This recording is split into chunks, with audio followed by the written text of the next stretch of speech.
October 1815, Napoleon Bonaparte was brought a prisoner to the island of St. Helena in the South Atlantic.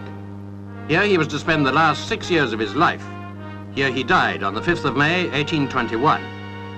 His death may have been hastened by the climate, the food, or the despair of his detention. But it's been generally agreed that the main cause was cancer.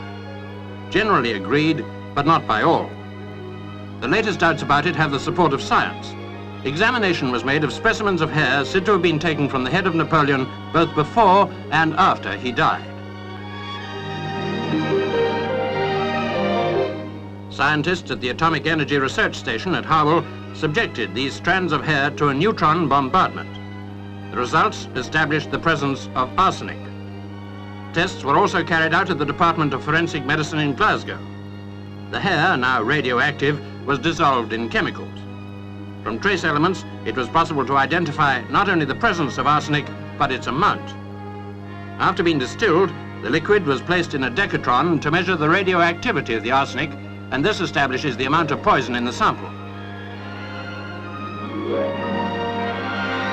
The work, undertaken at the request of a Swedish researcher, was carried out by Dr. Hamilton Smith. We analysed this hair and found that it contained relatively large amounts of arsenic. And when he received these results, he said this was Napoleon's hair, and would we be interested in further analysis? We said this would be all right, and subsequently have analysed hair taken over the last 4 years of Napoleon's life.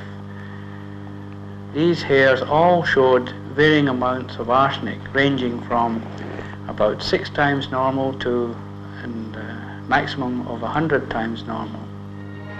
The Emperor wrote in his will, "I am dying before my time, murdered by the English oligarchy and its hired assassin." It's always been assumed he was referring to what he regarded as persecution at the hands of the governor, Hudson Lowe. But could the history books be wrong? Could he have been the victim of ever-increasing doses of arsenic criminally administered? Now, would Napoleon not have been on his guard against this sort of thing? Yes, he would be. Arsenic was quite a common way of getting rid of people in those days, and was often called the powder of succession. In his will, the Emperor also wrote, "It is my wish that my ashes be laid to rest on the banks of the Seine among the French people I have loved so well." One wonders how the French people would react if their government agreed to the request to exhume the Emperor's remains. And what will have been achieved if it's ever proved beyond doubt that Napoleon was poisoned? We should still have to identify his assassin and his motives. Modern science undoubtedly plays a part in unraveling the strands of history. But surely, in the case of Napoleon, it's more rewarding to study the man and his life than any mysteries about his death.